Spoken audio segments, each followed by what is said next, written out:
who are associated partners with this project and also members of the advisory board, and who have been inspiring my work for many, many years. I think I first met Erin in Nottingham in an event organized by Johannes. What was the name of the event? Cultural, digital culture. Digital culture. Hi. Hi. Yeah. Good. I think the screen is a bit of a problem. We can just move over. And for me, sometimes it's amazing the depth and plethora of connections that there are between what Erin and Brian are doing in Montreal and what I'm trying to do here in terms of both ontological questions, political inquiries. Are you going to use this? No. Okay, I'm going to. Okay. Oh, great. Thank you. Connections between the arts, architecture, dance, the media arts, connections between embeddedness of movement, affect, and perception. So there are many, many, many issues that have, of course, informed also the way I have proposed even the Metabody project. So I was thinking that, well, we're discussing proposals to what to do here, whether just presentations for a dialogue or so. The end result was this idea of a dialogue with me. But I will now also, if you want to do or just start straight away. We have a few ideas to launch, okay. And then a conversation. So let's just. Works. Hi. It's great to be here. Our hope was to not be in this position where we sit up here and you look at us. We tried, but Jaime couldn't find a space where we could actually sit around and talk to each other. Tomorrow in the workshop in Media Lab, we will hopefully continue this discussion here in a more. It's about you guys, not about us. We wanted to not, because it really, I'm just saying that so that you know, so you can now begin to imagine that you're not just sitting there and we're sitting up here.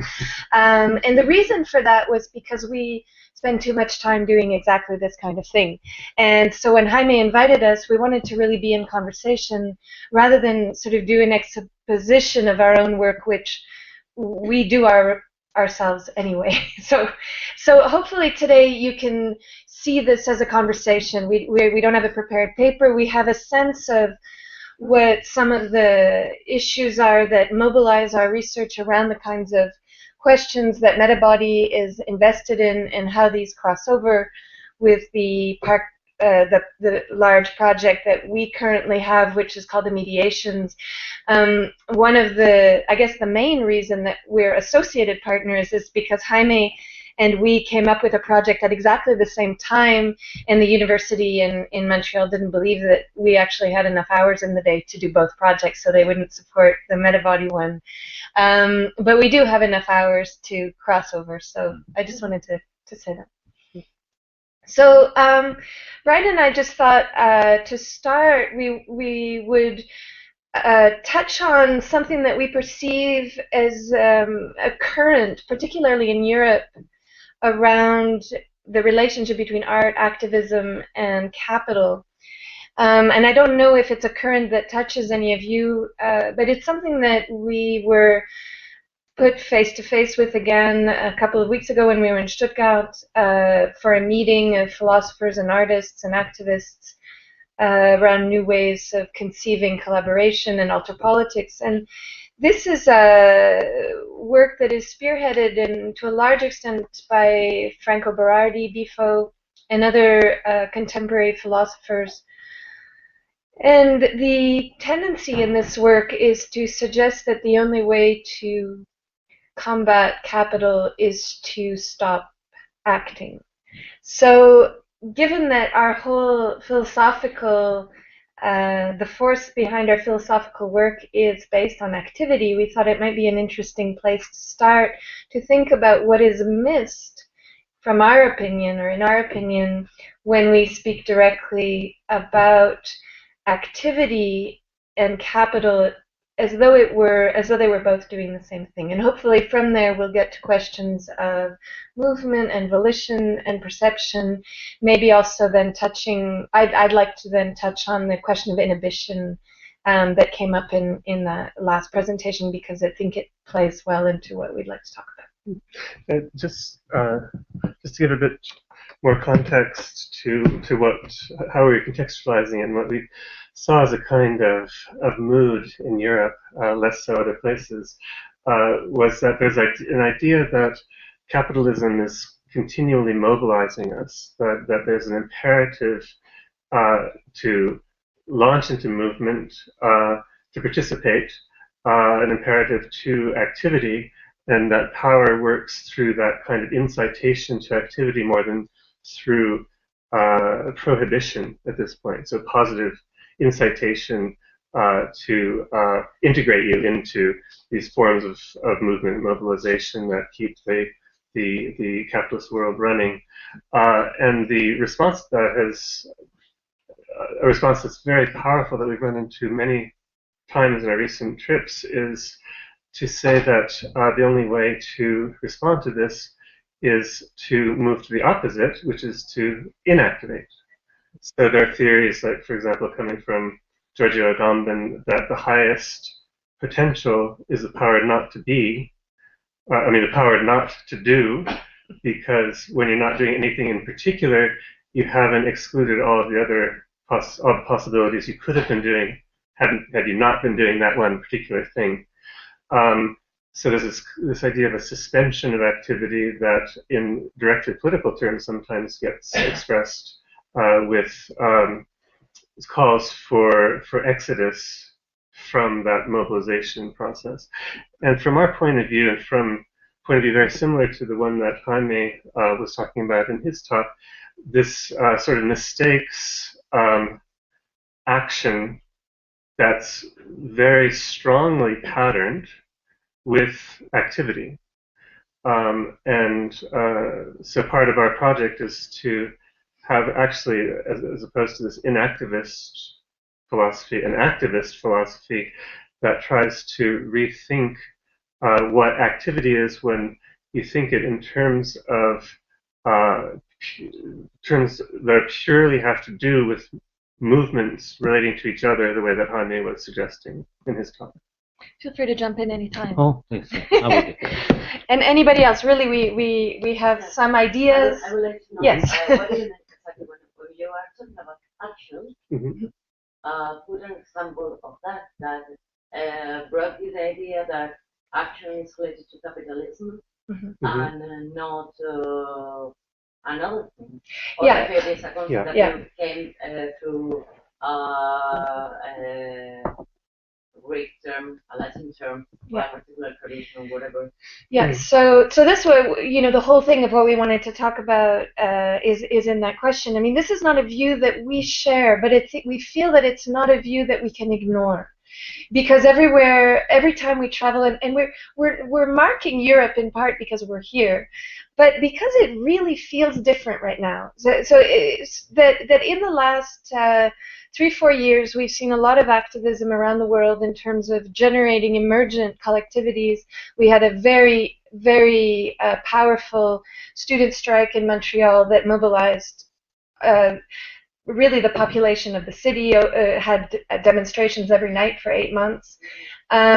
We still have important vestiges of Occupy in many parts of the world, but very strongly so in North America, and a very strong belief in the capacity to organize, to come together outside of the norms of typical demand-based anti-capital demonstrations.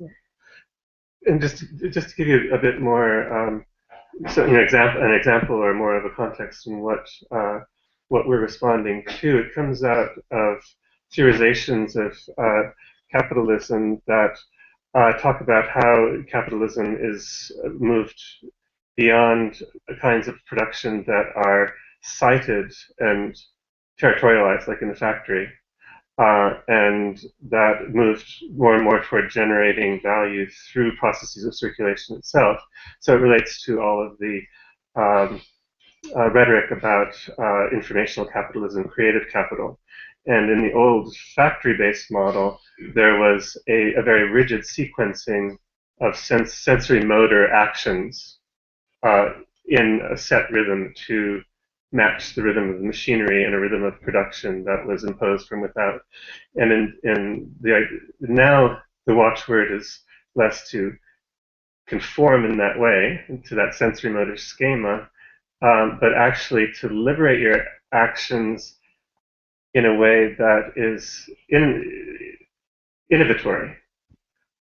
So actually to find ways of moving ideas, making images, creating systems that don't yet fit into those schema, but can be valorized, that can be sold. So that part of the concern that we're responding to is people are saying, well, everything you're talking about becoming creativity is already taken up by capitalism. So what do you do? Yeah. Mm-hmm. So I think there was another question, but just to, and then Jaime, I guess. So really what we want to put on the table, obviously when you're working with technology, you're working with sometimes quite large amounts of money as well. You're always in that murky interstice between capital and creativity, and for us, because there's no real separation between how we articulate the political and where we think of artistic practice, we are always wondering what the edges are, where creativity moves into creative capital. But what we're saying is, as a launching pad, that we want to be clear that for us, action doesn't necessarily have to be subsumed to capital. That action, as we've defined it in our own work, is not of the sensory motor kind necessarily. It also exists in all of those infratemporal and infraspatial and ecological interstices that compose experience, that are not necessarily in mimesis with a kind of displacement, right? So, yeah, you had a question, sorry. Yeah. Well, in the meantime, more things came up, but what I want to with this this concept of inactivism is still unclear to me, because what does that mean? Does it mean stop doing everything and then one dies, or stop doing any activism against capitalism, which would mean keep going with the flow of capitalism, which doesn't get us anywhere. Yeah. This is fantastic because. Then I would like to introduce another question related to Metabody and the use of technology, because we're very much into finding ways to disalign ourselves from the direction set by technologies. Yes. But yet, or still, most or all of us are totally connected to all the technological tools we use in our works and so on. So are we fooling ourselves? Do we need to be much more radical about it? Or is there a way to still work with the tools that we're trying to disalign from? I just want to say that, you know, what you're saying, it's so refreshing to realize that Europe is a very complicated place. So everywhere we go, this inactivity is all we hear. Of course, the time we decide to talk about it, we're in a room full of people who are like, what inactivity? So so it's great. I think, I mean, obviously can't tell you very clearly what the movement behind this desire for inactivity is, since I don't share it.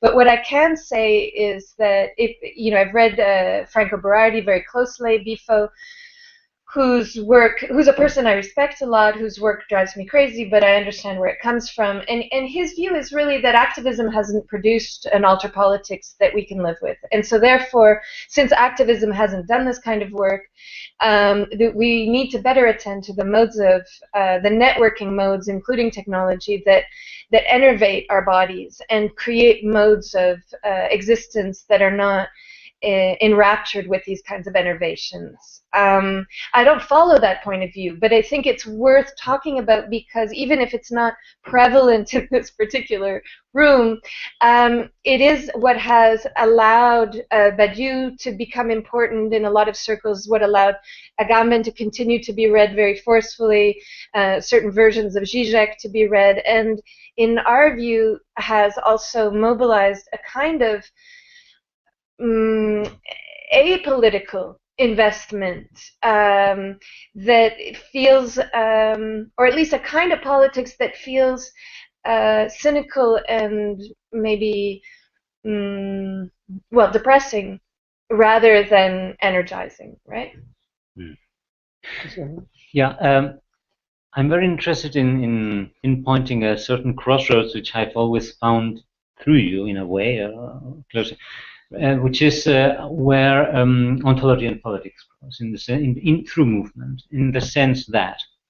So I think what Brian was mentioning a while ago is this issue of how power has shifted, maybe in the middle of the 20th century with the rise of information and cybernetics, from a disciplinary field of repetition of patterns, like in the industry with literally the movements you do in the warehouse and the factory, to a model of incitation of emergence and capture of emergence, which is something that Brian has written extensively on, and Erin, and I would like really, I think this is a crucial theme for me and for the project.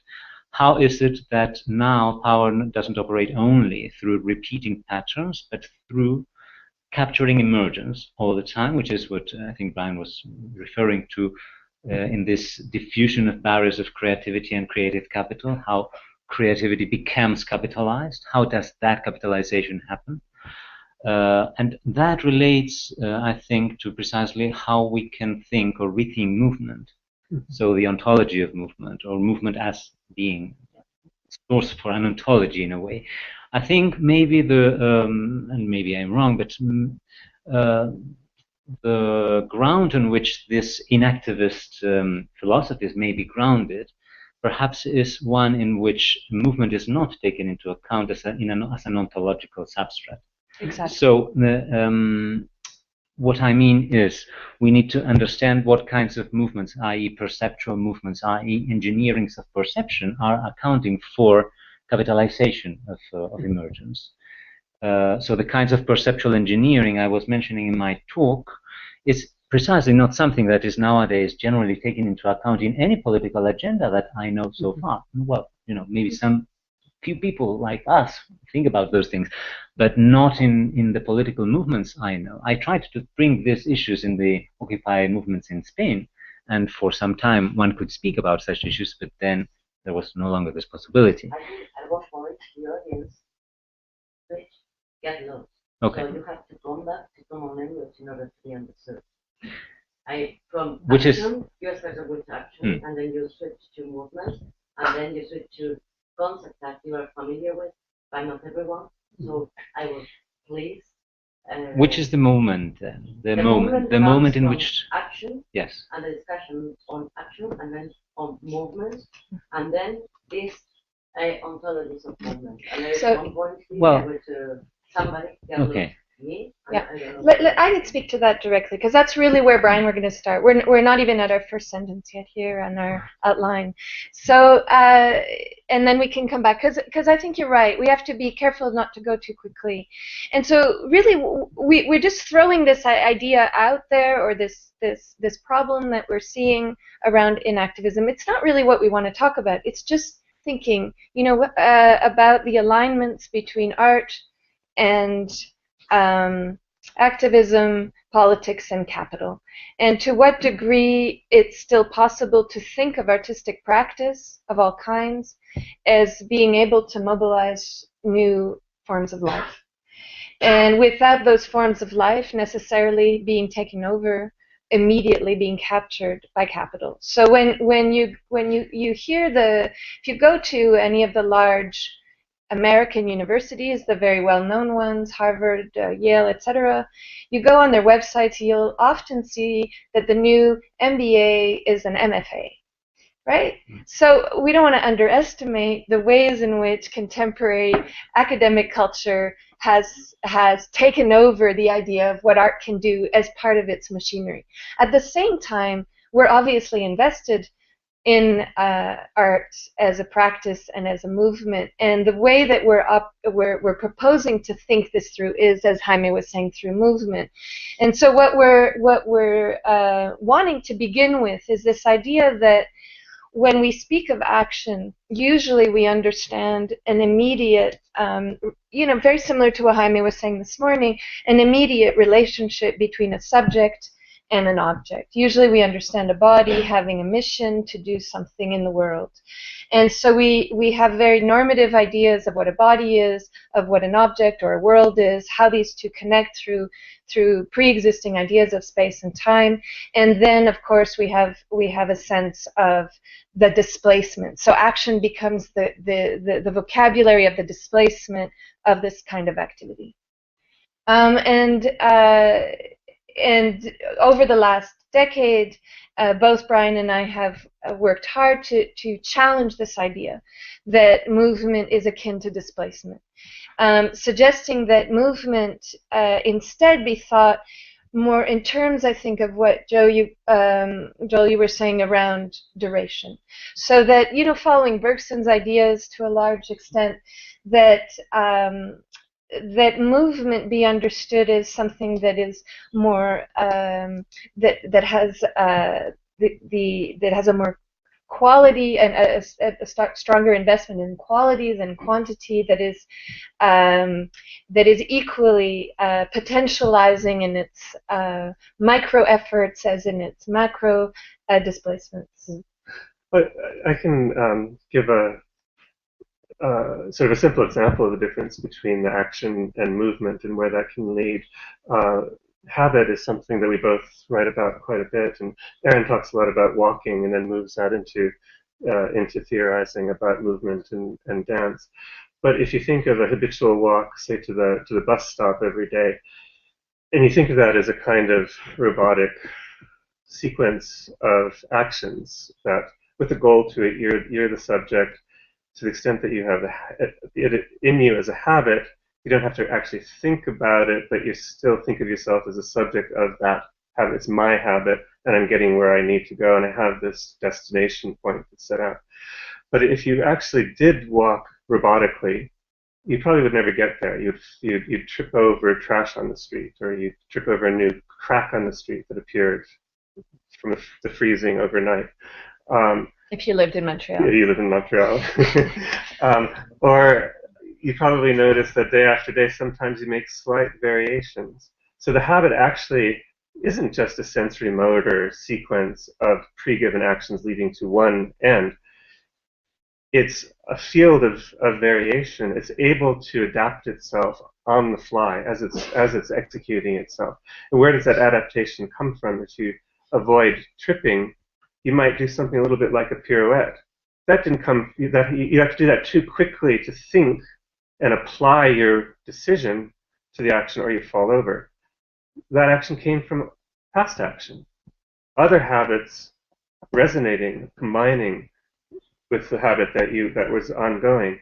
So you could take that situation and just analyze it in terms of an oriented movement, because you do have an endpoint, but you could deviate. You could be captured by a Kleineman and end up at another bus stop or somewhere else entirely, maybe not even going to work that day.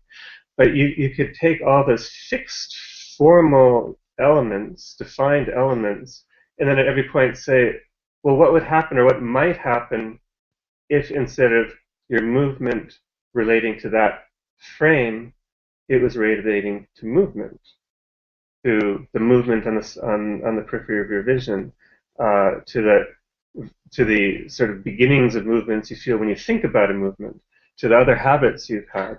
And you create a field that's not a field of action, but it's a field of activation. And it has a quality of life. What I was pointing to in this shift from action to movement was perhaps, oh, sorry, yeah, I'll have to. And this idea that we have inherited a culture that thinks action as pertaining to a pre-given subject, who is the source of the action. Is this idea which I mentioned? Motion is movement is an external property of a given subject. And it's, of course, then circumscribed also to a given space, a res extensa. And so it's all very circumscribed. We can only move through certain spaces in given ways as given subjects.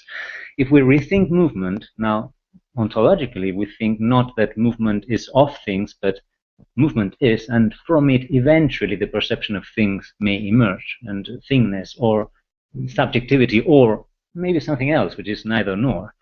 So if we think from movement, then we may understand how movement alignments, which means how perception is choreographed through architecture, through machines of all kinds, how that is constituting potentials or lack of potentials for action. So this issue, which I focus on through the notion of determinacy versus indeterminacy. So what is the degree of open-endedness of our movements in a way? How far are they rigidly aligned in choreographies which we can foresee and calculate and so on? How far are they more diffuse, indeterminate, uncontrollable, open to multiple interactions and interactions? That is, for me, the question. And of course, that's why I think some politics cannot answer that question, because they still think action as pertaining to a pre-given subject.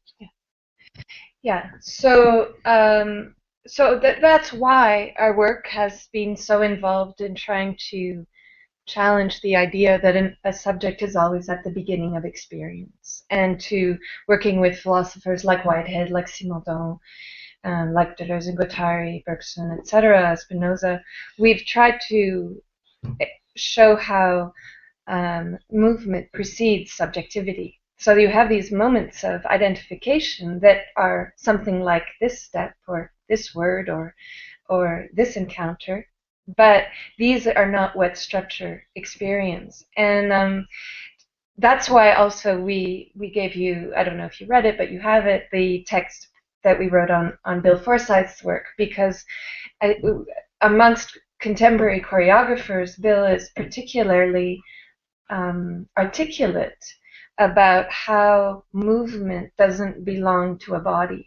Bill never speaks of movement in relation to an existing substrate. He always talks about how movement emerges from movement, always. He'll say to his dancer, don't dance to position, move beyond position, don't dance for form, etc. And so as an example, to sort of throw things out, and hopefully there'll be some back and forth conversation, I want to give an example that Brian and I were talking about yesterday when we were thinking about what to talk about, which is a case that I've been very invested in the last several years now, which has to do with extensive collaborations I have with autistics. And so about I don't know now, maybe 7 years ago, I started being contacted by autistics who were really interested in the work on movement. I think because if you begin with movement rather than with subjectivity, there is a recognition within the autistic community that you're speaking of an experience that is very dear. So just to give you a little bit of background before I go into the story I want to throw out for today, there's a strong misunderstanding about autism, which is that autistics are not relational or non-empathetic. This is an invention based on a neurotypical account of how experience passes from subject to subject. So when we accuse autistics of not being relational, what we mean, and I'm saying we very strongly here, is that they don't respond to the world in the same way we do, therefore they must not be empathetic. What an autistic says, and so many of them have now written books and articulated this, autistics that I'm talking about are classical autistics, which means that they can't speak, but many of them can type on devices that amplify for voice, so that they can speak through devices. What they say is that it's very odd, and I think this links into Metabody. It's very odd the degree to which we're concerned with our own centrality in the world. So they'll say, you know, we go, speaking of being autistic, we go to the doctor's office, and the doctor asks us questions and puts things on the table for us to play with. And when we don't respond directly to the doctor by looking at the doctor's face or playing with these toys on the table, the assumption is that we don't understand what the doctor is saying, that we can't play with the things the doctor has given us. And yet, Tito Mukapare, one of the autistics who's written several books, he's 22 and he's written 4 books, I think. He says, you know, the strange thing was that the doctor didn't seem to notice that there was this really amazing ray of light that was coming onto the mirror, that was reflecting onto the wall, which was just far more stimulating than these toys that the doctor put on the table. And so Tito asked this question, well, what is it about the doctor who assumes that the only thing of interest in the room is his face, and that I should engage directly with his face, right? And so I just give that as an example, because it's very clear when you speak to autistics that the question of subjectivity simply is different, that there isn't an assumption, first of all, that the human is at the center of experience. It's a very ecological engagement. And there isn't either a strong sense of where the body begins and ends. So autistics flap because they say they flap because they need to feel where the edges of their appendages are and where the beginning of the world is. And so they're constantly articulating a frustration with us that we pretend to know what those limits are, and that we judge them based on our own pretense of what those limits are. So having said that, what I want to throw out, and this is what I was thinking of in relation to the question of inhibition. I mean, it's really a new work for me, but something I'm very interested in, is that when you don't start with the subject, and when you begin instead with movement, at an extreme case like that of autism, the tendency is to call the movement that is uncontrolled what they call Forsyth movement, and what we call involuntary movement. We tend to see it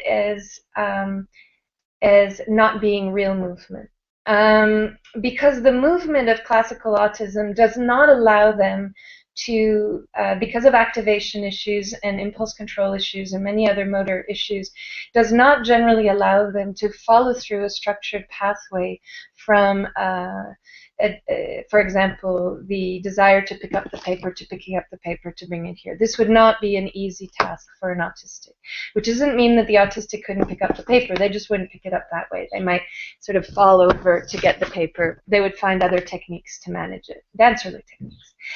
And so following through with this fantastic piece of William James that he wrote in 1895, which I recently found, hadn't read it before, called The Feeling of Effort.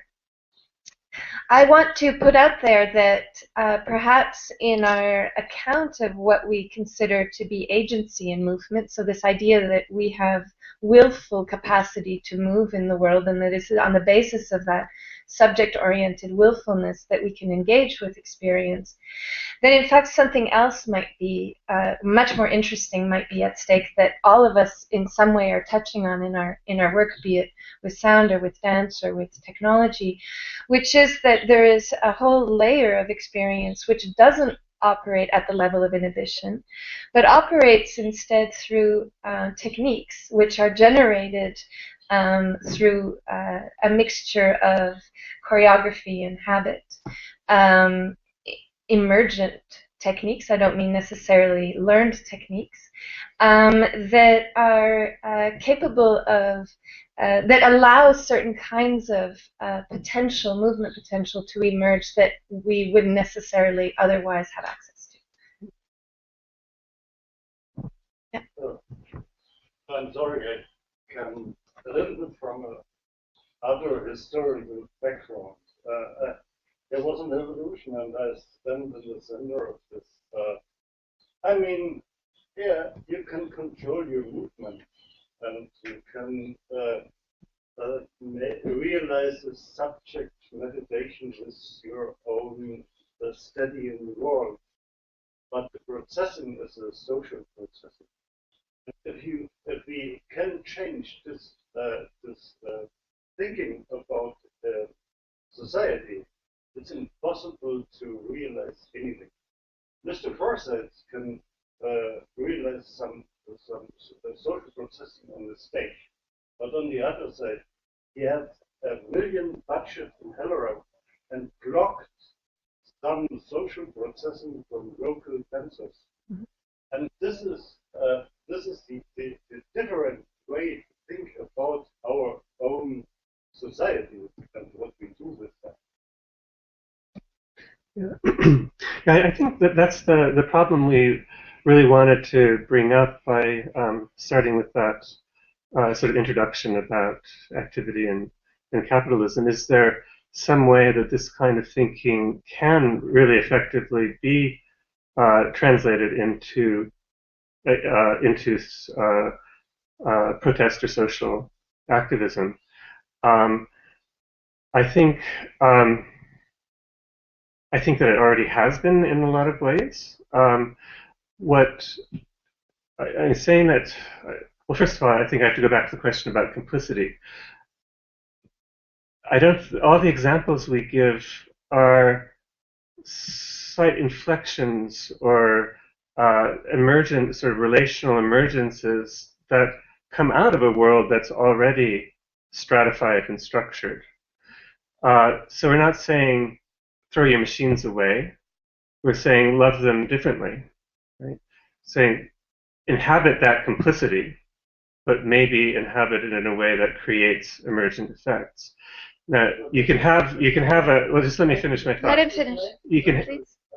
Can I just finish my thought? Wasn't my. You can have certain kinds of goals, like in the political movement that Erin was talking about in Montreal. There's a goal of not raising tuition, so as a student movement. But they didn't go straight to that goal. What they did, they started a movement that refused to have representation, that refused to have a very particular program, that refused to have pre-decided strategies, and they set up a whole field of activity oriented by that goal. But as soon as you do that, that field of activity is going to generate feelings and needs, senses of potential that overreach the goal. So very soon it became not just not raising tuition, it became going back to the idea of free education. And then beyond that, it was on the verge of becoming an explicitly anti-capitalist, anti-neoliberal takeover of the university. So we're not saying that there's no macro politics, programmatic politics, just like we're saying you can't be complicit with your machines in the way they function, but we're saying that if politics is done in a way that encourages a kind of whole field of experience activation that exceeds any linear move toward that goal, other goals pop up. And then in the tension between those, a lot of things happen. And a movement starts inventing itself. It's a kind of structured improvisation rather than just going toward a goal and implementing a plan. So what I wanted to do with that account was to allow us to begin this conversation from the perspective not of subject-oriented agency. To say that something's at stake in an account that begins with movement that needs to be thought outside of the orienting of experience by the human subject, but is not either an orienting that is, say, post-humanist, because I think that's just another kind of humanism, right? And so what happens if we don't begin with the idea of human agency? What if we, instead of going with agency, altogether we were to go instead with a much more interesting word, which is the French agencement, which already includes a kind of a sense of a collective movement, a sense of a shift, a phasing of experience. And what if we were to say that that which we take to be a given, which is the will or voluntary experience, which is at the heart of what I would suggest everything that Jaime was saying this morning about form, about experience, is built on the idea that the human subject is capable of voluntary action, and because of the voluntary action can set up an event space that he or she can articulate, can alter, can change. It's a very clear and well-defined mode of operation that we teach our children very early, and that we also teach in universities very coherently, or we're supposed to anyway. If we don't begin there, then what happens? What else could we think about? So this is really just our launching point. Yeah. I cut you off. I just wanted to know if you had more to say in response to what we were just. Now I have to say what we can do. Okay. Yeah. Well, I just have a little modest example of what's going on right now today. In the moment we're talking in France, we artists, because of specific reasons connected to the entire world of technicians and artists, we're stopping the festival. Yeah. Mm-hmm. And the moment that stopping of the action takes place, a huge field that will be about agencement. Yeah. And then a whole new reinvention of modalities of how to explain to the audiences why big performances are being stopped, why millions of euros are being lost in ticketry, but then bringing people to really rethink a little bit about what it is to move in that other way. My second point is, it's a bit of a sarcastic joke. Let's be careful of not having these ideas you're putting forward being recuperated. Yeah. Yeah. Oh, they will be. They will be. May I suggest, be recuperated. because I feel we're running out of time, and Erin and Brian have just started to put up their ideas. I think it'd be nice to let them expand a bit more, and then we're happy. Yeah, I think it's great, but I feel I need to. I'm happy to talk with people, but we're also continuing tomorrow. But just to come to this very specific, because I think, and then maybe continue the dialogue. I think the question of instrumentality is at the heart of this same.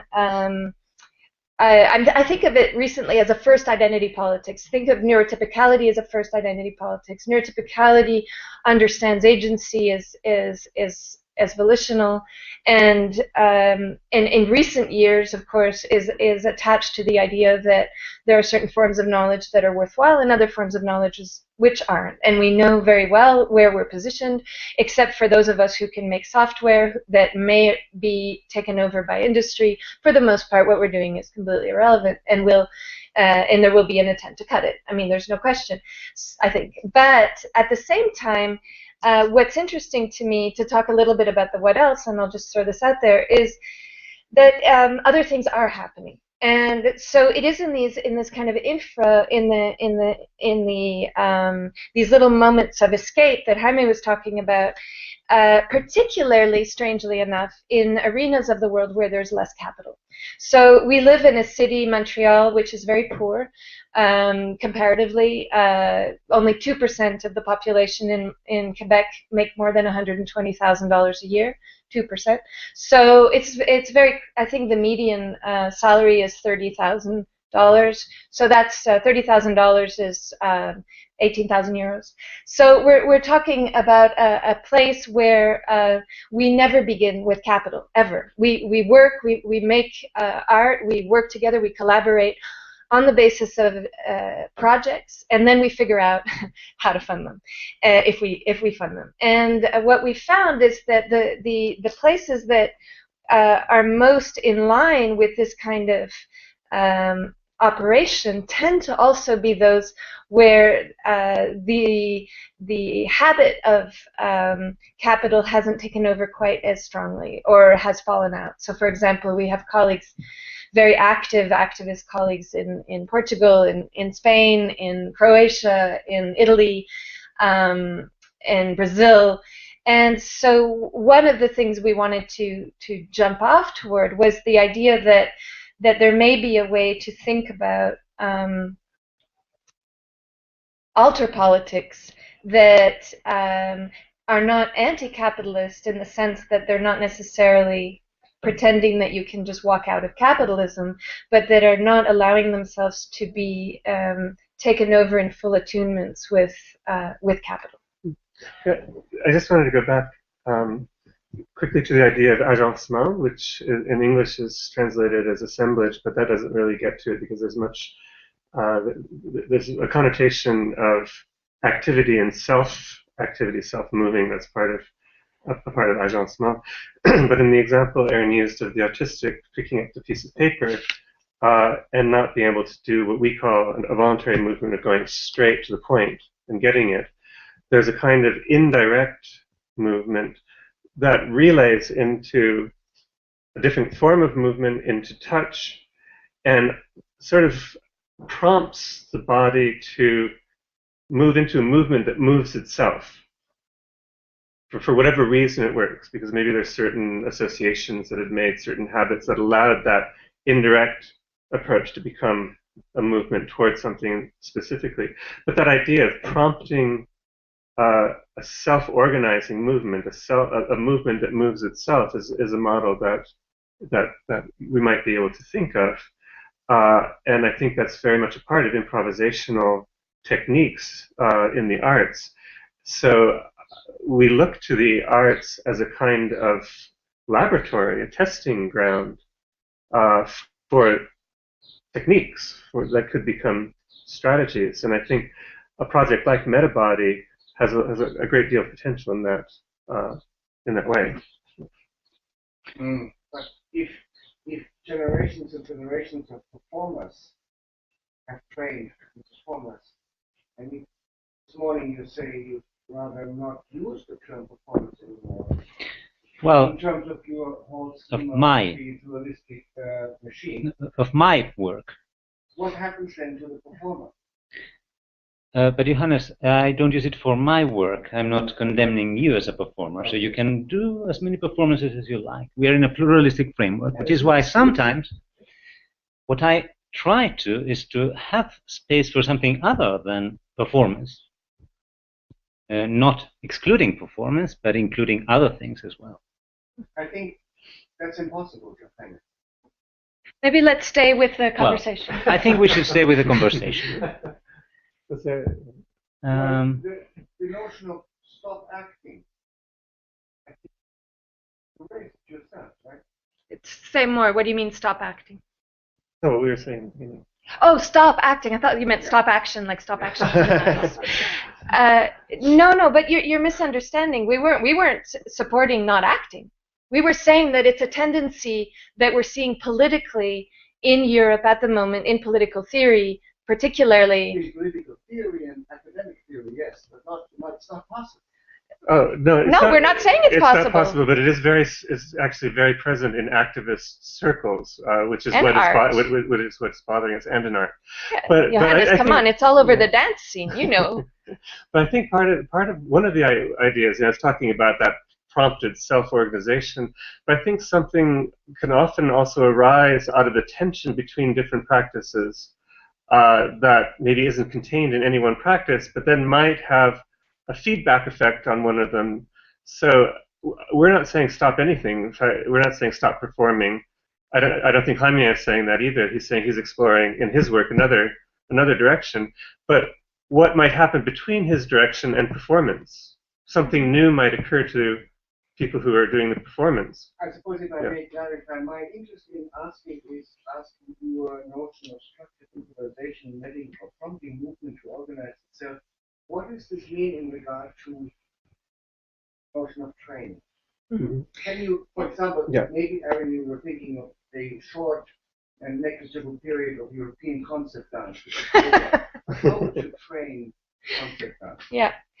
No, at the moment, it's really important for me to say that I don't think anything that we say is You can't turn anything that we say into a general concept. I really want to speak, if we're going to talk about performance, I want to speak about a particular piece, or I want to speak. But I will say, because I've thought a lot about technique, I mean, as a trained dancer, of course, I know a lot about technique. I also have taught dance for several years, but I also know a lot about technique in relation to teaching philosophy, or technique in terms of fashion design, etc. So I would be the last person in the world to throw technique out. It would be a real pain if I were to make a dress if I didn't know how to cut a pattern, or at least some kind of idea of how to cut a pattern. But in my own work, what I've tried to show is that technique in and of itself doesn't do the work. I don't think anybody would challenge me on that. You can put 25 people in front of a violin, and not everybody will be a violinist, given the same amount of technique. So there's something else that happens in that interstice of what I called before habit and choreography. There's a reason why there's a capacity in certain cases to go into a line of emergence that deviates in an important and interesting way from the way in which an activity reproduces itself. And in my own work, I've talked about this as technicity, so the place at which technique outdoes itself. So I've thought a lot about this is, I mean, I use Bill's work, Bill Forsyth's work, as an example because it's the one I know best. But it's very, very interesting in Bill's work, and I'll give you an example from Bill's. So as many of you probably know, Bill, for the most part, not always, but for the most part, privileges classically trained dancers. And it's not that he's needing the form of the classically trained. He has dancers who are also not classically trained. But what he needs is the capacity for a kind of quickness, a kind of speed that is at the heart of his movement.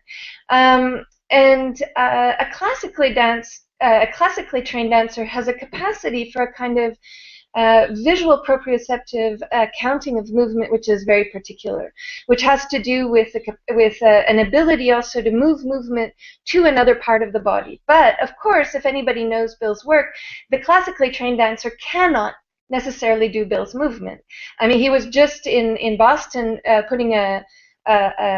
teaching a ballet to the Boston Ballet, and it was very, very interesting to hear the accounts of the ballet company about how incredibly difficult his movement was. And this is, everybody knows this about Bill's movement. And the reason is because Bill never wants to begin with form. He doesn't want you to do the arabesque you've always done. He wants you to take that arabesque and turn it upside down, move it with a line that emerges from a spiral, going around, doing what he calls tuna, which is completely incomprehensible unless you've been part of the Forsyth Company. When he talks about tuna, it's the idea that a tuna casserole is, you can put tuna in any kind of thing, and it's called the tuna casserole. So you have to take the potential of a movement, allow it to become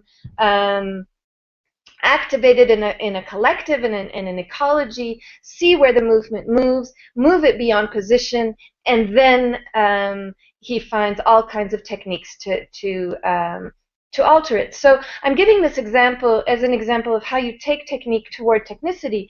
Now, every practice, be it a meta-performative practice, or a theater, or a classical ballet, or sound, or a philosophical practice, I think requires both of those. So a very, very strong relationship is my view with technique, because technique allows for a capacity to hone. It allows for a precision and a rigor that opens up experience to all kinds of potential that isn't otherwise there. But that's not enough. And so in our own thinking around art and activism and movement, really our work is always hours and hours and hours every week to think about how we can invent techniques for the kinds of practices that we're most interested in. And the first step to inventing a technique is to set down certain constraints. You have to set down what we call enabling constraints that create a situation that's conditioned for already moving toward accommodating a certain kind of emergence. And just one last little thing on this, because I mentioned inhibition before, and Johannes and both of you, you had this question between you two, whether inhibition was necessary. And sorry, I can't remember your name.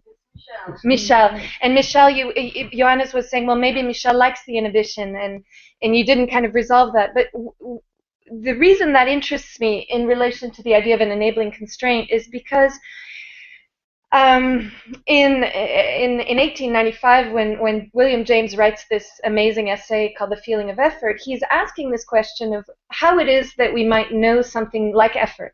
So how it is that we could measure it. So it's a sort of early neuroscientific work, I suppose you could say, early experimental psychology.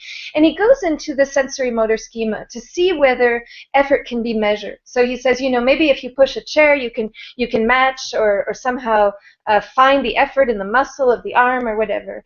And it's a beautiful, beautiful piece. He says, well, all of his efforts to map effort have been for naught. He can't come to a conclusion about effort, and he has all kinds of examples from rhythm, from music, and so on. And his conclusion is, and this is something that I'm only starting to think about, but I'd really like to throw out, is that the feeling of effort comes from inhibition.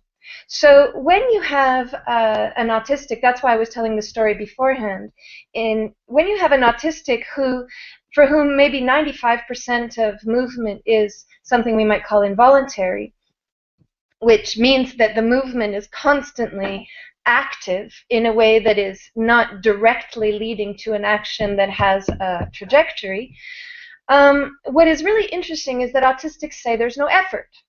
And so, and when Bill Forsyth says to his dancers, you know, move the line in a way that spirals this way and lands this way, he is also saying, don't go to the place of effort.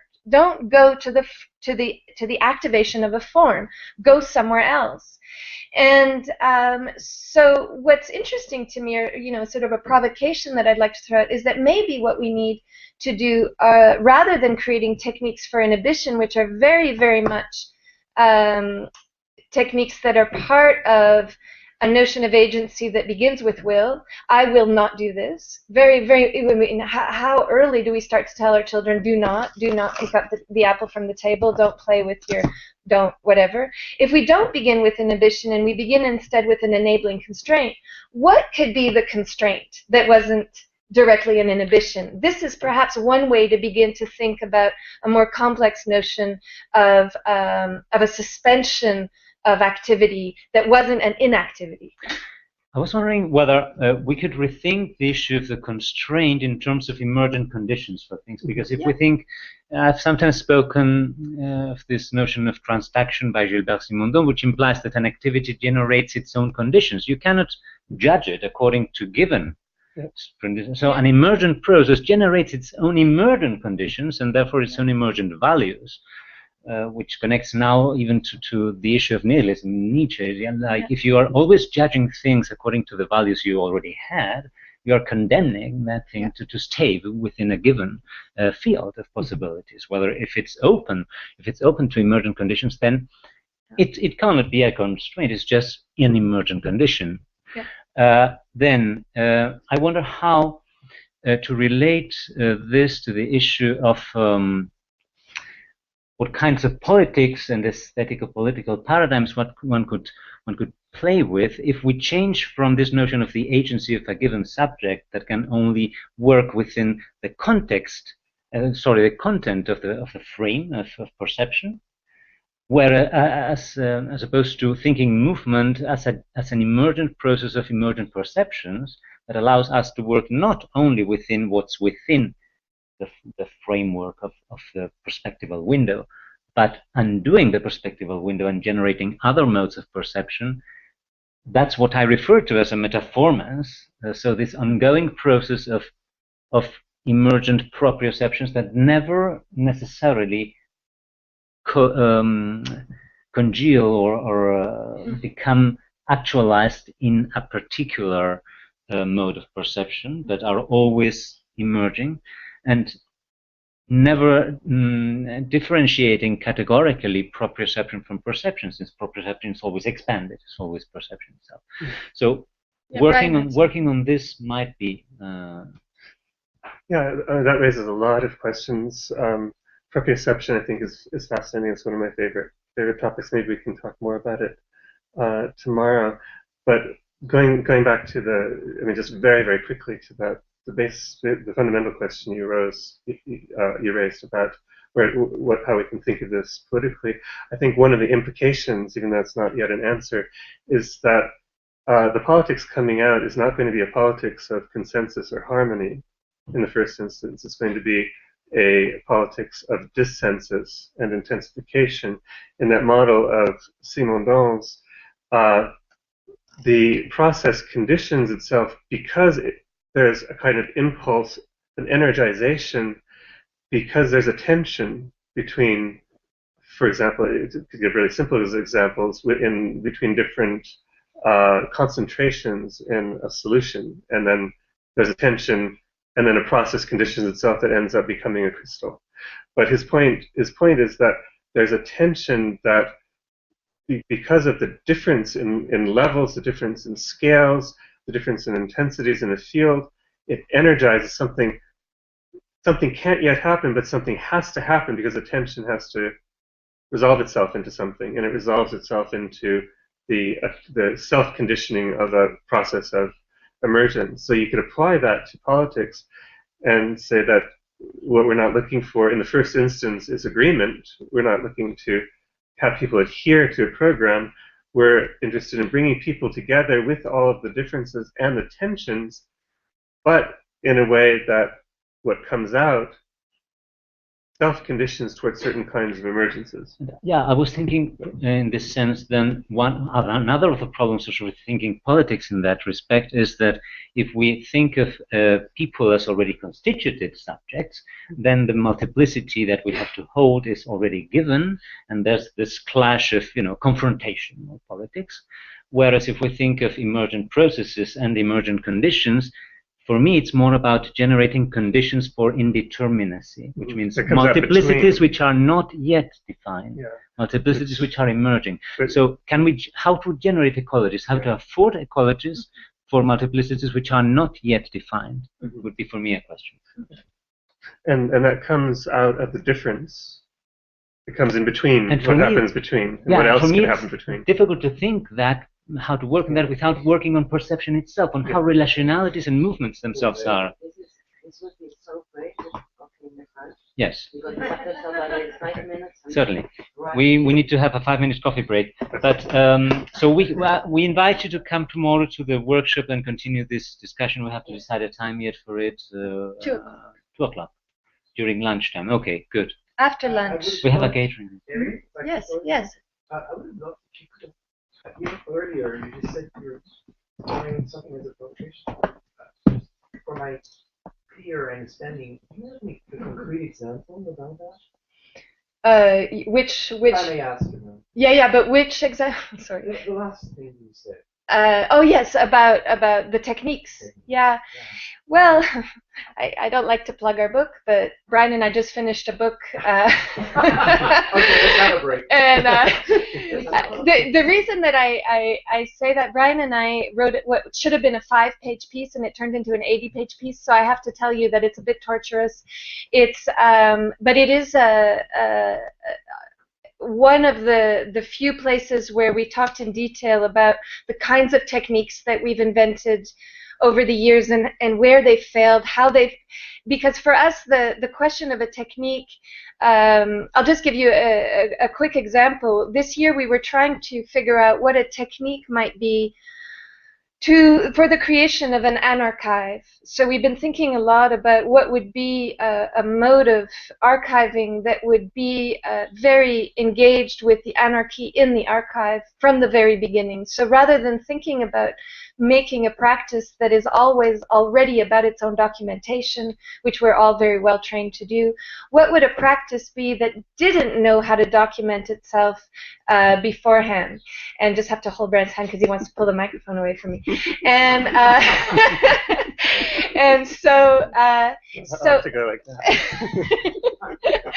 So with that kind of question, we then spent a year having workshops every week, movement workshops, to try to explore the limits of materials. We began with paper, we explored movement, we read books. So the development of techniques for us is extremely slow.